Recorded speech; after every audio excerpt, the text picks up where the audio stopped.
Bueno, hoy vamos a hablar de algo que es precioso. De hecho, lo habíamos tocado la semana pasada, un breve resumen, pero hoy vamos a ampliarlo un poco más. El tema se llama La meta es Él.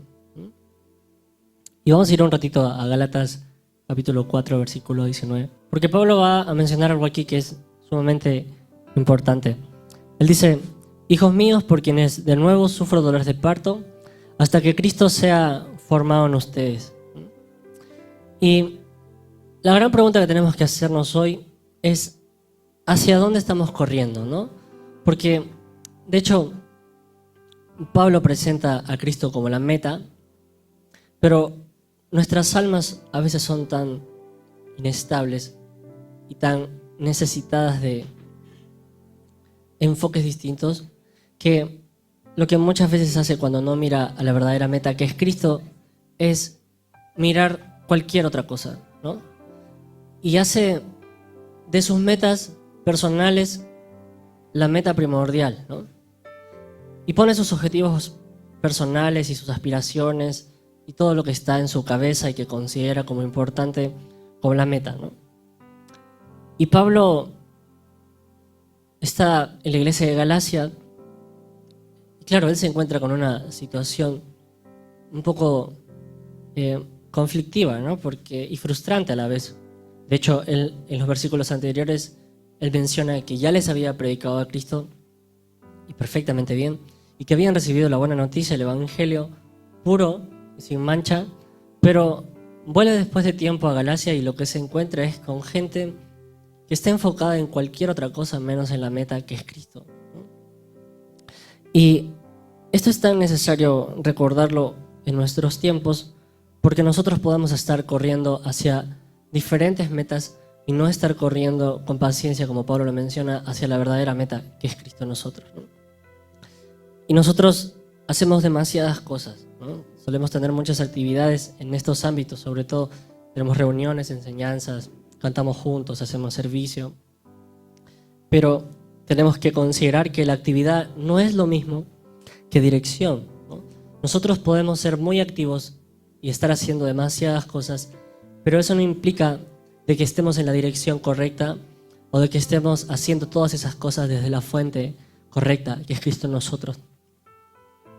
Y Pablo no le está escribiendo a gente del mundo, de hecho él está escribiendo a la iglesia, a los hermanos, a los amados, ¿no? De hecho, él tiene un lenguaje muy familiar y él dice: hijos míos.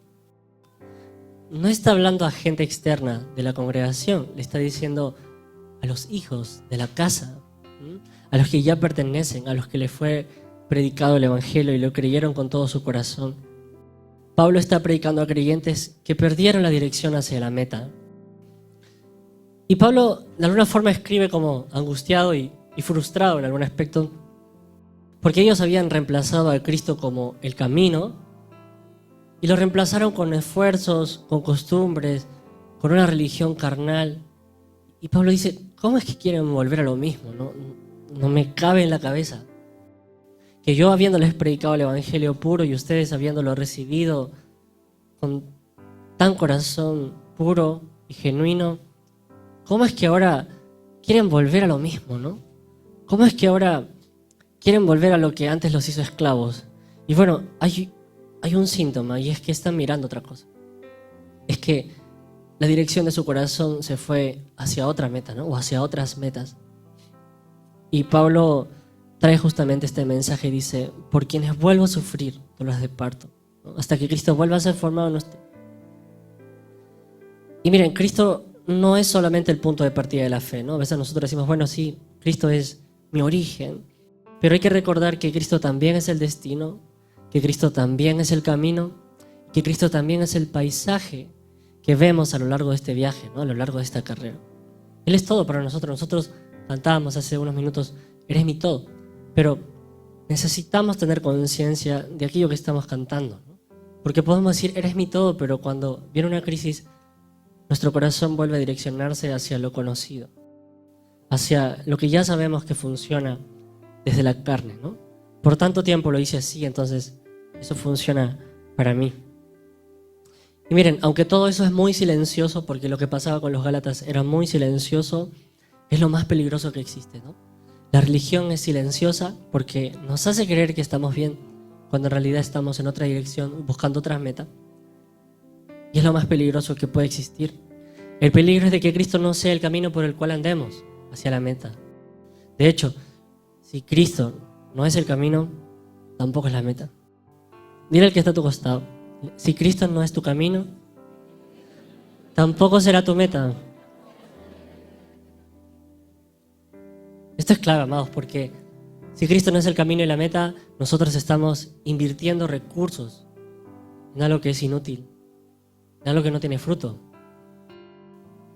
Es como alguien que construye un edificio y pone dinero, tiempo, personas, todo lo que trabajó por tantos años y guardó para construir ese edificio, lo construye, pero luego se topa con la realidad de que no era el objetivo, de que no era la meta. Claro, aunque ya está construido, todo eso se perdió, porque no era el fin, no era el propósito, fue inútil, no trajo fruto. Y ese es el peligro que nosotros podemos correr cuando construimos y edificamos desde la carne, ¿no? Y Pablo está trayendo a los Gálatas y le dice, ustedes han edificado sobre la carne. Quieren seguir edificando sobre la carne, porque ¿cómo es que ustedes comenzaron por el Espíritu y ahora quieren continuarlo desde la carne, desde sus esfuerzos? ¿Cómo es que ustedes al principio aprendieron a Cristo de esta manera, que es rindiéndose al Espíritu, dejándose guiar por Él? ¿Ahora quieren continuarlo por sus esfuerzos? ¿Quieren volver a las leyes, a las normas, a lo que el pastor les diga qué tienen que hacer? Si hay una vida dentro, ¿no? Yo les prediqué al Cristo puro, sin mancha, pero su corazón está en otra dirección, ¿no? Y cuando nosotros hablamos de este viaje de fe, este correr con paciencia hacia la meta, debemos recordar que no comenzó en nuestra conversión, sino que comenzó en la eternidad. Nuestra meta no comienza cuando yo nací en este tiempo. De hecho, comienza a expresarse, pero la realidad es que todo comenzó en la eternidad. Miren, Romanos capítulo 8, versículo 29. Dice, porque a los que de antemano conoció, también los predestinó a ser hechos conforme a la imagen de su Hijo, para que Él sea el primogénito entre muchos hermanos. Esta palabra es preciosa porque nosotros fuimos predestinados para tener una forma específica, ¿no? Dice, fuimos predestinados para ser hechos conforme a la imagen de ¿quién? De Cristo, ¿no? Fuimos predestinados, tenemos un destino desde antes de que todo existiese, y ese destino, esa meta es tener la imagen del Hijo, ¿no?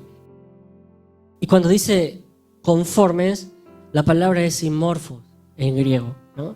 Que significa conformados, significa compartir la misma morfé con el Hijo, compartir la misma sustancia, compartir la misma esencia, la misma naturaleza. Cuando Pablo está diciendo fuimos predestinados para ser hechos conforme a la imagen del Hijo, lo que está diciendo es fuimos predestinados y fuimos creados para compartir su sustancia, para ser partícipe de su naturaleza. Esa es nuestra meta, participar de, tomar forma interna de Cristo. Y este conformar no es una imitación externa. Nosotros no estamos tratando de parecernos a Jesús o tratar de tener un comportamiento, una conducta adecuada, ¿no? Como cristiano, sino que la meta de ser conformados es tener la misma forma de Cristo. Es participar de Él por completo. Y miren, el propósito de Dios en Cristo no era producir seguidores de Él, era producir hermanos. Miren lo que dice, para que Él sea el primogénito de entre muchos hermanos. Dile al que está a tu costado, no fuiste creado para solamente ser un seguidor. Fuiste creado para participar de su familia. Somos hermanos de Cristo. Esto es tan claro tenerlo en cuenta, amados, porque si solamente considero que somos seguidores de Él, bueno, vamos a tratar de imitarlo externamente, ¿no? De hecho, la palabra seguidor no se menciona en el Nuevo Pacto con una intención, ¿no? De que ya se sobreentiende de que Jesús no está físicamente para seguirle, sino que ahora el Espíritu habita en nosotros y nuestro corazón le sigue de esa manera, pero somos transformados para participar de Él. ¿no? Dice, para ser el primogénito entre muchos hermanos. Cada vez que participamos de la vida del Hijo, nos comportamos como tal. Somos eso. Esto es clave. No es un montón de hijos aparte de Cristo. No. Es un único hijo que era el unigénito, pero que cuando se imparte en nosotros se vuelve el primogénito, porque ahora cada uno de nosotros compartimos su misma esencia, su misma vida. Tenemos la vida del Hijo. Dile al que está a tu costado, tienes la vida del Hijo. Tienes la vida del Hijo. Cuán maravilloso es eso, ¿no? No tienes una vida limitante, tienes la vida del Hijo. Todo lo que el Padre puso en nosotros es su propia vida. Esto es tan claro tenerlo en cuenta, amados, ¿no? Miren, Efesios 1, 4, 5 dice, porque Dios nos escogió en Cristo antes de la fundación del mundo para que fuéramos santos y sin mancha delante de Él. Nuevamente, el propósito, la predestinación, el destino, la meta, ¿cuál es? Que fuésemos santos y sin mancha delante de Él. Es como cuando Pablo está diciendo, bueno, me estoy desgastando a mí mismo con tal de presentar a una iglesia pura y sin mancha. Es decir, una iglesia que tiene forma de Cristo, porque Cristo es el que no tiene mancha, Cristo es el que no tiene ningún tipo de impureza, Él es el santo, ¿no? Entonces cuando dice, para que fuéramos santos y sin mancha delante de Él, es para que le expresemos, para que Él se vea en nosotros, ¿no? Para que tomemos forma de Cristo. Y dice que nos escogió en Él, antes de que todo existiese, ¿no? O sea, la meta está puesta desde la eternidad. No cuando llegamos a la tierra, desde la eternidad. El propósito no nació en el tiempo, sino nació antes de todo, en lo eterno. En su mente ya estaba todo planeado.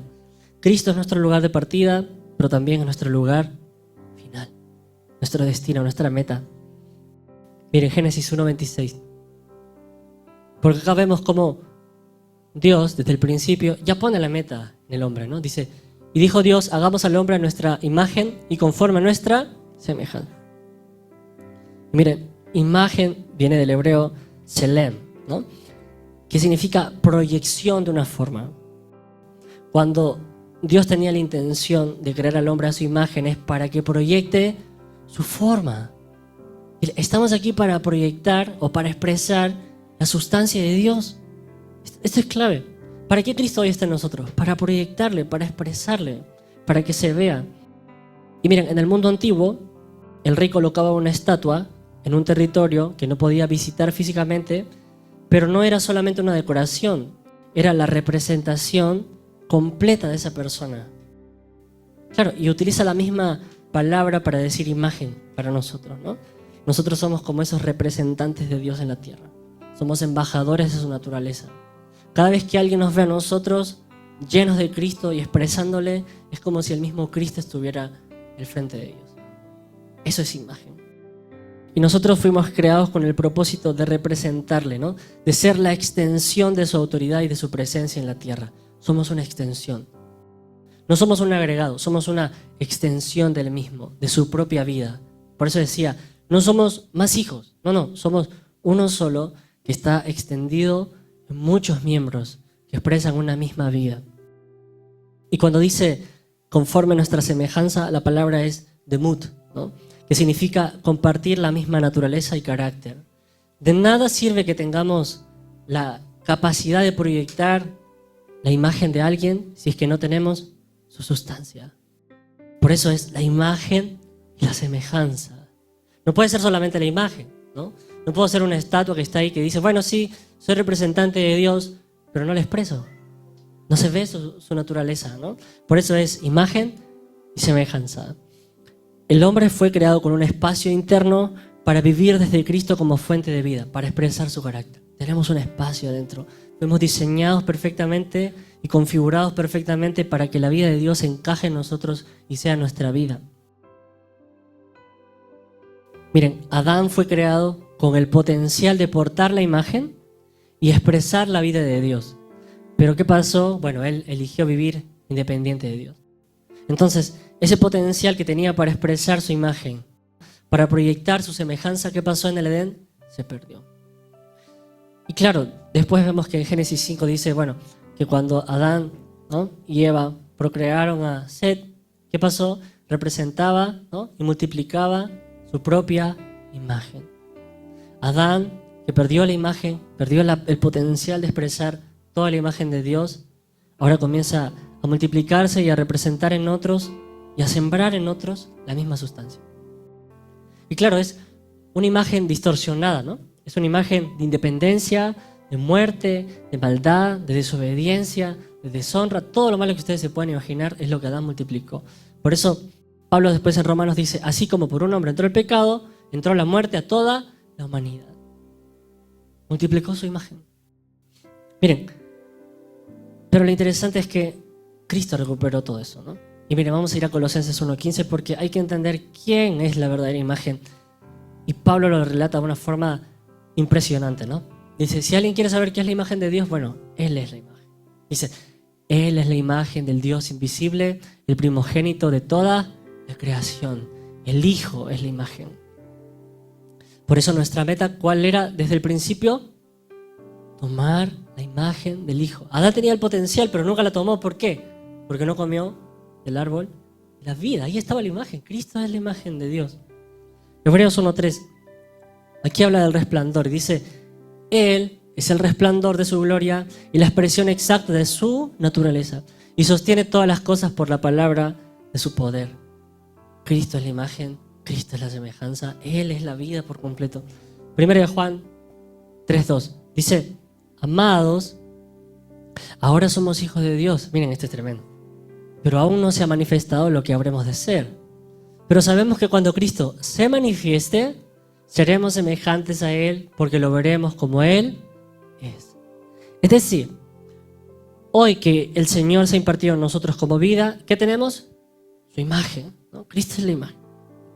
Pero ese proceso de que Cristo va tomando forma interna en nosotros, de que vamos siendo transformados a Él, es lo que Juan está trayendo y dice, bueno, mientras Cristo se manifiesta y llegue un punto en el que se manifieste por completo, nosotros seremos semejantes a Él. Porque expresaremos su carácter, expresaremos su naturaleza por completo. Cada vez que yo me hago a un lado por el poder de la cruz, ¿qué está sucediendo? Estamos siendo cada vez más semejantes a Él. Y lo que Juan dice es tremendo, porque cada vez que nos hacemos más semejantes a Él, lo estamos viendo como Él es. Dile al que está a tu costado, para verlo como Él es, tienes que salirte del centro. Tienes que tomar la cruz. Tienes que vivir crucificado. Eso es clave, amados, es clave. La cruz en nosotros.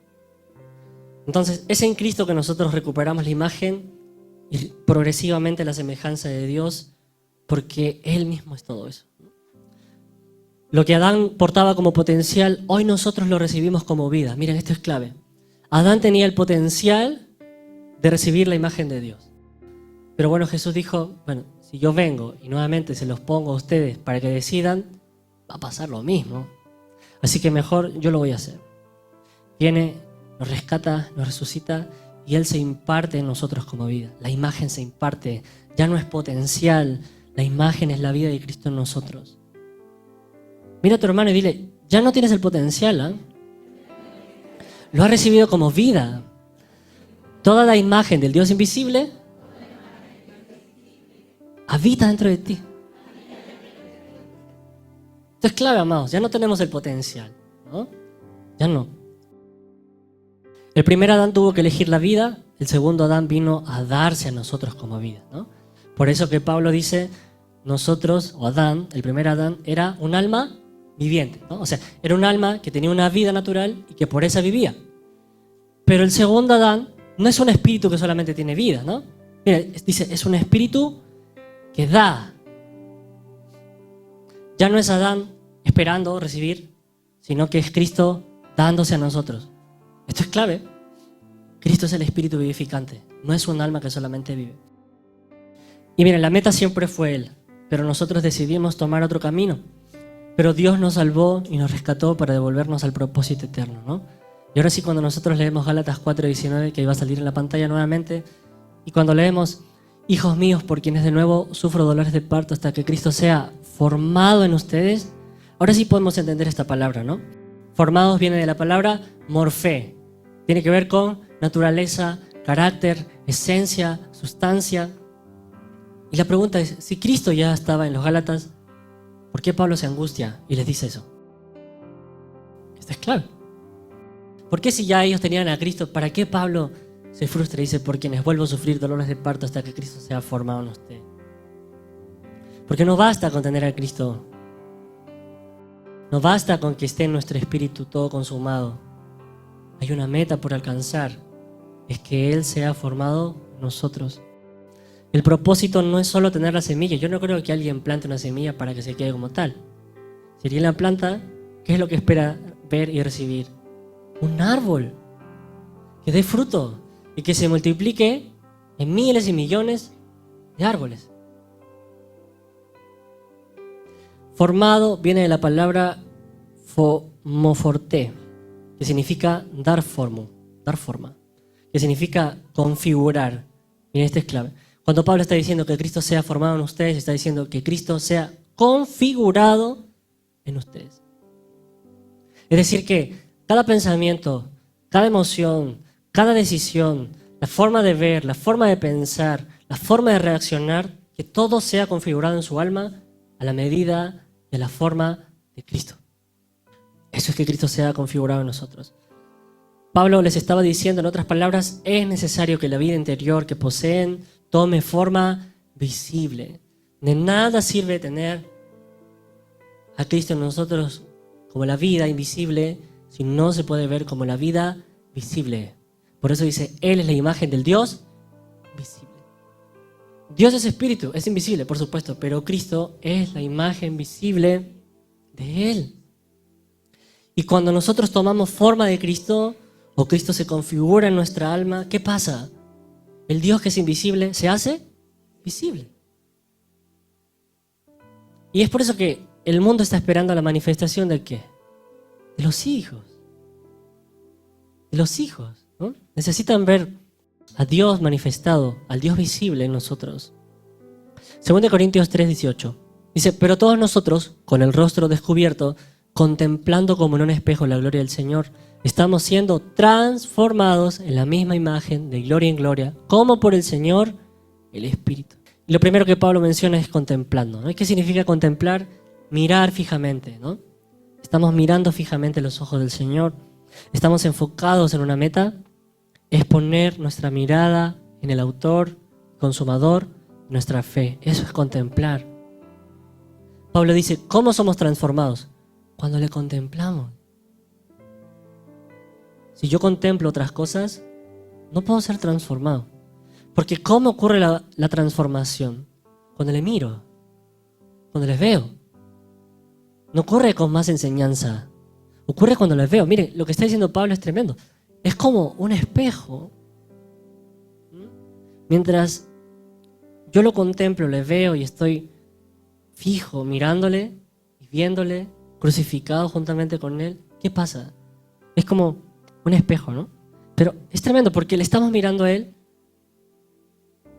y el poder que nos transforma es el Espíritu en nosotros. Es el Espíritu en nosotros. No sucede cuando escucho más prédica, no sucede cuando anoto más, no sucede cuando leo más libros, no sucede cuando hago más cursos. No, sucede cuando le veo, cuando permanezco ahí. Así somos transformados. Claro, nuestra mente natural dice, pero ¿cómo solamente mirándole vamos a ser transformados? ¿No? Nuestra mente natural quiere hacer cosas, pero Pablo dice, contempla, fija tu mirada, permanece. No hay otra forma, el Espíritu lo hace en nosotros. Y claro, nosotros podemos entrar con el rostro descubierto. ¿Por qué? Por el sacrificio de Jesús. Tenemos acceso al trono de la gracia confiadamente, por Él. Y cuando dice transformados, la palabra es la misma de metamorfosis, ¿no? Es una transición de estado. Es la transfiguración de Jesús. ¿Qué pasó con Jesús cuando fue transfigurado? ¿Será que se convirtió en otra cosa? No. Lo que pasó es que cuando Él estaba, ¿no?, en el momento de la transfiguración, dice que llegó un punto en el que se hizo tan puro, ¿no?, y expresó una luz tan radiante que incluso dejó ciegos a los discípulos, ¿no? Pero ¿qué es lo que estaba pasando con Jesús? Que toda la sustancia, toda la morfé, toda la vida de Cristo como tal que poseía en su interior, de un momento a otro se vio. Se quitó el velo y se vio. Y Pablo está usando la misma palabra para hablar de nuestra transformación. No dice que nos vamos a convertir en otra cosa físicamente, seguiremos siendo lo mismo físicamente. El punto es que se correrá el velo para que la vida que está en nosotros se vea. Eso es ser transformado, eso es ser transfigurados a la imagen de Jesús. Que nosotros nos corremos del medio, por medio de la cruz, el Espíritu obra en nosotros y el que se ve y el que se expresa y el que se manifiesta es Él. Y cuando Él se manifieste, seremos semejantes a Él porque le veremos tal como Él es. Claro, hoy en la tierra nos expresamos como hijos de Dios, pero después no sabremos. No sabemos todavía lo que habremos de ser, porque dice, seremos como Él. Eso es un misterio, ¿no? Pero es tremendo, ¿no? Es tremendo. Ahora, esto nos está sucediendo cada día, ¿no? Nos estamos transfigurando a la imagen de Cristo. Dile al que está a tu costado, te estás transfigurando. Y no porque te hayas arreglado hoy, no. Te estás transfigurando porque el Espíritu está operando dentro de ti, ¿no? Es ese poder, no hay otro poder, ¿no? Es el Espíritu, no sucede de otra forma. ¿Quién lo está produciendo? ¿Quién hace crecer a Cristo en nosotros? El Espíritu Santo, ¿no? Él es quien lo revela, Él es el que forma a Cristo en nosotros mientras le contemplamos, mientras colaboramos, mientras ponemos nuestra mirada fija en Él, en la meta. No es nuestra disciplina lo que hace que Cristo crezca, es el Espíritu respondiendo a nuestra colaboración consciente. Y esto es clave. No es nuestra disciplina lo que hace que Cristo crezca. Pablo no está diciendo sean más disciplinados. Está diciendo vuelvan a la dirección correcta. Alineen su corazón. Como lo que cantábamos hace unos momentos, ¿no? Alinea mis pasos. Mi futuro está en ti. Quiero ser guiado por ti. Es lo que cantamos.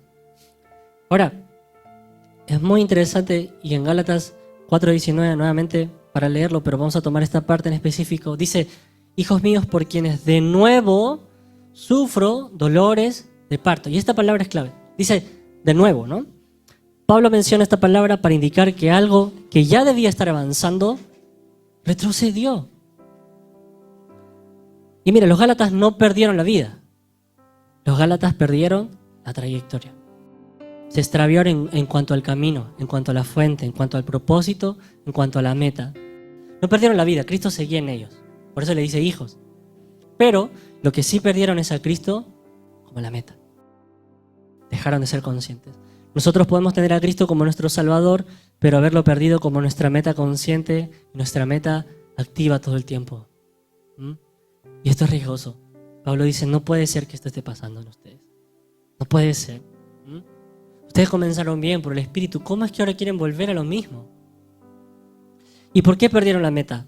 No es que estaban haciendo pecados escandalosos. De hecho, en Gálatas no se menciona pecados tan escandalosos como en Corinto, ¿no? Pero lo que ellos estaban haciendo era volver a esclavizarse a la vida antigua, ¿no? A lo que ya conocían, a vivir desde ellos mismos, desde la cultura del mundo, la tradición, la ley del esfuerzo. Estaban volviendo a algo que los había hecho esclavos por tanto tiempo. Y miren, ¿qué sustituye a Cristo hoy como nuestra meta? La religión. La religión. Y lo voy a poner en 3 puntos básicos. La información antes que la formación. Miren, ese es el primer punto, ¿no?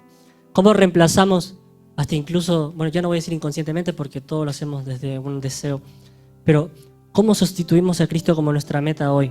Cuando queremos más información antes que formación. Dile que está a tu costado, no necesitas más información de la que ya tienes. Ya sabes mucho de Cristo. Es más, ya puedes enseñar a otros. El punto es, Cristo ha sido formado en nosotros. Porque sabemos mucho, tenemos mucha información, ¿no? Muchos datos acerca de él. Pero no está formado en nosotros. Y eso es lo que Pablo está trayendo aquí. Otra forma de reemplazar a Cristo como la meta es la actividad por la comunión, ¿no? Hacemos tanto, hacemos demasiado para nosotros mismos, desde nosotros mismos, mientras que el Espíritu anhela que todo lo que hagamos sea desde Él, desde esa comunión. Más buscamos hacer, para de alguna forma sentirme bien conmigo mismo y decir, bueno, sí, el Señor está obrando en mí, pero no hay comunión. Esto es importante porque así podemos reemplazar disimuladamente y discretamente a Cristo como nuestra meta. Y lo último es reemplazar a Cristo como el fin por los medios, ¿no? Comenzamos a aferrarnos a las disciplinas, a los dones, a los ministerios, a nuestras metas personales, a nuestro trabajo, nuestras aspiraciones, nuestra carrera, las cosas materiales. Comenzamos a reemplazar los medios y lo ponemos como fin en sí mismo, ¿no? Entonces, claro, considero que mi trabajo es el fin, considero que estudiar esa carrera es mi fin, considero que mi fin es ser pastor, ser profeta, ser un líder en la congregación. Ese es mi fin. No nos damos cuenta que todos esos son medios, nada más, para seguir expresando el único fin, que ¿cuál es? Que Cristo sea formado en nosotros y expresado. Esa es nuestra meta. La religión es peligrosa porque nos hace pensar que estamos bien y que es suficiente con tener a Cristo dentro, pero no nos llevan a rendirnos, no nos llevan a morir a nosotros mismos, y eso puede ser el sustituto más efectivo contra la formación de Cristo. De hecho, lo que le pasaba a los Gálatas era religiosidad. Para ellos todo estaba bien, pero Pablo viene y dice, no, han perdido la meta, han perdido la dirección. Claro, ustedes enseñan, predican, tienen muchos dones, hacen muchas cosas, sirven en la congregación, pero han perdido la meta. Cristo no está siendo formado en ustedes. No se ve. Pueden hacer mucho, pero no se ve. Sirven y se pelean. Enseñan y están en contra del que enseña, o empiezan a hacer grupos de cuál me parece mejor, como los corintios, ¿no? Claro, hacen mucho, pero no se ve. No se manifiesta el amor, la paz, la misericordia. Miren, Filipenses 3, del 7 al 9. Y aquí es como Pablo presenta esta actitud hacia la meta, ¿no? Dice, pero todo lo que para mí era ganancia lo he estimado como pérdida por amor de Cristo. 8. Y aún más, yo estimo como pérdida todas las cosas en vista del incomparable valor de conocer a Cristo Jesús, mi Señor. Por Él lo he perdido todo y lo considero como basura. ¿A fin de qué? De ganar a Cristo. Siguiente. Y esto es clave, el 9. No solamente es ganar a Cristo, sino ser hallado en Él. Dile al que está a tu costado, nuestro único propósito es que al final de todo seamos hallados en Él. Esto es clave porque Pablo está definiendo qué es éxito y qué es fracaso, ¿no? Nosotros solemos pensar que fracaso es, bueno, no me salió el negocio que quería, no conseguí el trabajo que tanto anhelaba, no tuve la familia que siempre quise, no me casé con el que... ¿no? Y lo vemos todo como fracaso desde un aspecto natural. Pero el punto es que Pablo está redefiniendo el fracaso y el éxito, ¿no? Él dice, el éxito es ser hallado en Él. Si al final de todo esta carrera llegamos a la situación de Mateo 7 y el Señor nos dice, no te conozco, es el mayor fracaso que pudimos tener. Claro, predicamos, enseñamos, sanamos enfermos, expulsamos demonios, conseguí todo lo que quise en la tierra, pero el Señor viene y dice, no te conozco. Nunca te conocí, dice. Es tremendo eso. Haber hecho tanto, haber construido tanto, y que al final el Señor nos diga, no te conozco. Cuando veo a mi hijo, no estás ahí, no te hallo ahí. Y Pablo dice, claro, para ser consciente de que estoy en Cristo y de que eso se exprese, lo estoy considerando todo como basura. Pero Pablo no lo considera todo como basura porque alguien se lo impuso, sino porque mientras él más conoce el tesoro, ¿qué pasa? Todo lo demás, todo el valor que tenían las cosas antes se disipa. Y no estamos hablando en sí de las cosas, estamos hablando del valor de las cosas. Yo puedo tener una casa inmensa, pero si para mí Cristo es lo más importante, esa casa lo utilizo como medio, no como mi fin de éxito. Y es clave lo que Pablo está diciendo, ser hallado en Él, no teniendo ¿qué cosa? Mi propia justicia derivada de la ley, sino la que es por la fe en Cristo, la justicia que procede de Dios sobre la base de la fe. Lo que Pablo está diciendo, cuando llegue al final, no quiero decirle, Señor, mira todo lo que hice, ¿no? Y le saco todo el... No. Dice, Señor, es por la fe, es porque me dejé guiar por ti. Claro, fallé muchas veces, pero permanecí. Corrí la buena batalla. Peleé la buena batalla de la fe. Pablo podía jactarse en todo lo que había conseguido desde la carne, ¿no? Él tenía, más que otro, Pablo tenía en qué confiar. Porque miren, él tenía experiencia como fariseo, tenía títulos, tenía obras, tenía todos sus esfuerzos por cumplir la ley, porque él decía, era irreprensible en cuanto a la ley, o sea, nadie le podía decir a Pablo que no había cumplido ni una línea de la ley. Por eso Pablo dice, yo podría jactarme en eso, pero no, porque para ser hallado en él no es lo que he hecho, ni lo que hice, ni lo que haré desde mis esfuerzos, es cuánto de Cristo ha sido formado en mí. Eso es ser hallado en él. Pero cuando Pablo comenzó a ver algo que es mayor a todo eso, solo pudo decir, por amor a lo que veo, porque entendí el valor de esa vida en mí, es que ahora todo comienzo a considerarlo como basura. Por lo que vi, porque le estoy contemplando. Porque mientras más le contemplo, más me transforma el espíritu. Y mientras más soy transformado, mi mente es renovada para dejar de ver las cosas desde una mirada natural y considerarlas desde una mirada natural y considerar todo desde el aspecto eterno, ¿no? Y miren, es interesante porque las cosas no es que sean basura en sí, ¿no? Sino porque nosotros le damos un valor más grande que a Cristo. Ese es el punto. Y cuando nosotros le damos un valor más grande que a Cristo a todas las cosas que tenemos, se convierte en lo que nos impide avanzar hacia la meta. Esto es clave. Nos impide avanzar. Es como un peso que cargamos que no nos hace avanzar, ¿no? Que se convierte en un obstáculo. Filipenses 3, del 2 al 13, lo voy a leer. Dice, no es que ya lo haya alcanzado o que ya haya llegado a ser perfecto, sino que sigo adelante a fin de poder alcanzar aquello para lo cual también fui alcanzado en Cristo Jesús. Pablo, ¿no? Que llegó al tercer cielo, que fue llevado a ver los planos, ¿no? Como un arquitecto, él dice, ni siquiera yo pretendo decir que ya lo alcancé, ni que ya llegué a ser perfecto. Ahora, si Pablo no se atrevió a decir eso, ¿quiénes somos nosotros para decirlo, no? ¿Quiénes somos nosotros para confiarnos y decir que ya está todo listo? Claro, eso era lo que le pasaba a los Gálatas, ¿no? De alguna forma se confiaron y dijeron, bueno, ya Cristo está en mí, perfecto, vuelvo a congregación, escucho el sermón de 2 horas, ¿no? Comparto con los hermanos, sí, hacemos un compartir breve, suficiente, Cristo está en mí. Pero Pablo dice, se tiene que ver, se tiene que formar. Necesitamos ser hallados en Él, ser conscientes de esa vida. 13. Así que hermanos, yo mismo no considero haberlo ya alcanzado, pero una cosa hago, dice. Olvidando lo que queda atrás, esto es clave, olvidando lo que queda atrás, me extiendo hacia adelante, hacia lo que está adelante, y dice, y prosigo hacia la meta para obtener el premio del supremo llamamiento de Dios en Cristo Jesús. Esto es clave porque la palabra que Pablo menciona, prosigo, viene de la palabra griega dioko, que significa perseguir, correr detrás de algo con urgencia. Dile al que está a tu lado, tienes que correr con urgencia. Es urgente que Cristo sea formado en nosotros. Pablo no está diciendo, bueno, sí, cuando quieran lo siguen, cuando quieran no. Cuando estén de buen humor, prosigan la meta, pero cuando no, bueno, hagan cualquier cosa. No, dice, hay una meta, la estoy viendo, la estoy contemplando, Cristo es la meta, Cristo vive en mí, esa meta quiere expresarse, pero necesitamos correr detrás de ella con urgencia.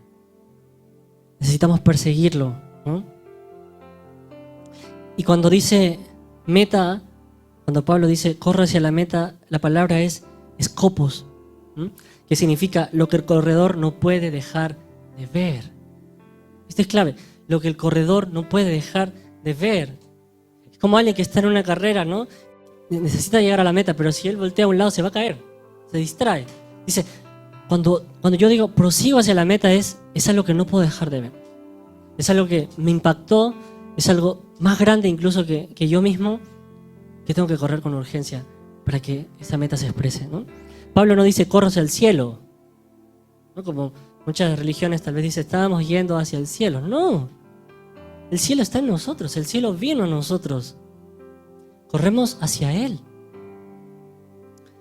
Corremos hacia Cristo como premio. Pablo dice, con el fin de alcanzar el premio, el supremo llamamiento del premio en Cristo Jesús. ¿Qué está diciendo Pablo? Cristo es el premio. Cristo es la meta. Cristo es la corona. Nosotros, tal vez cuando hablamos de corona, pensamos que, bueno, sí, cuando lleguemos, ¿no?, a la eternidad, el Señor me va a dar mi corona y me la va a poner en la cabeza, ¿no? Y vamos a marchar así como soldaditos en todo el cielo. Lo que está diciendo es, la meta es Cristo, el premio es Él. ¿Cuál es nuestro premio al final de todo? Que el Señor diga, te conozco, eres mío, ¿no? Era lo que cantamos.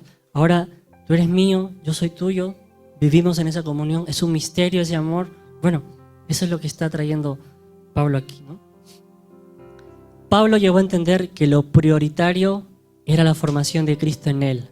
La prioridad de Pablo era Cristo mismo, era poder reconocerlo como la preeminencia en todas las cosas. Si hay una prioridad que Pablo tenía, era Cristo mismo, ¿no? Y ya no entendemos prioridad como ponerlo a Él en el primer lugar dentro de mi agenda. No, no. Cuando decimos Cristo es nuestra prioridad, lo que estamos diciendo es que Él es el primero en todo. Él es la preeminencia de todas las cosas. Si hay algo que Pablo tenía como prioritario, era ser hallado en Cristo. Que Cristo sea formado en Él. Pablo llegó a entender algo. El verdadero fracaso de nuestro tiempo en la tierra es no llegar a la meta. Es que Él no sea formado en nosotros. Es el verdadero fracaso. El verdadero fracaso es no ser hallado en Él al final de nuestros días. Pero mira, la confianza no está en nosotros. La confianza está en aquel que comenzó la buena obra y aquel que ya nos alcanzó. Y miren lo que dice 1 Pedro 1:9, porque Pedro también lo menciona, pero con otras palabras, con otro término. Y él dice, 1 Pedro 1:9, obteniendo el fin de su fe, que es la salvación de sus almas. Y esto es clave, ¿no? Porque cuando Pablo dice el fin, ¿no?, de su fe, el propósito, el objetivo de su fe, la palabra es telos, que significa propósito consumado, ¿no? Como cuando Jesús dice en la cruz, todo ha sido consumado, él dice el telos, ¿no? Teletestai, viene de la misma raíz. Y la palabra significa propósito consumado. Miren, la salvación de nuestras almas, Cristo formado en nosotros, es la consumación del propósito de nuestra creación. Cuando Pedro está diciendo el fin de la fe que ha sido depositada en ustedes, Cristo, la fe, es que sus almas se salven. Es decir, que el propósito que teníamos desde la eternidad, que es tomar la forma de Cristo, será consumada cuando sus almas se salven. Es decir, cuando Cristo sea formado en ustedes. Ese es el propósito. Ahí podremos decir consumado es en todo aspecto, ¿no? Bueno, lo que ocurre después es que nuestros cuerpos resucitarán y todo eso, pero es un misterio. Entonces, para cerrar, la meta no es algo por hacer. La meta es Cristo en nosotros. Dile que está a tu costado. La meta no son cosas por hacer. La meta es Cristo en nosotros. Y miren esto, dile, míralo fijamente a los ojos a tu hermano y dile, la meta te conoce. La meta te llama. Y la meta ya vive en ti como la garantía de que vas a llegar. Esto es clave, amado. Esto es clave. La meta es Cristo en nosotros. Y cada vez que nosotros salimos del centro por el poder de la cruz, esa meta se expresa. Esa meta se expresa. Cuando Pablo dice, al fin de alcanzar la meta es que Cristo se exprese. No estoy tratando de alcanzar algo externo, es que la vida interna salga, que se manifieste, que tome forma. Esa es nuestra meta, ¿no? Bueno, amados, esto quería traerles como aporte para hoy. Espero que Cristo pueda fructificarlo en nosotros.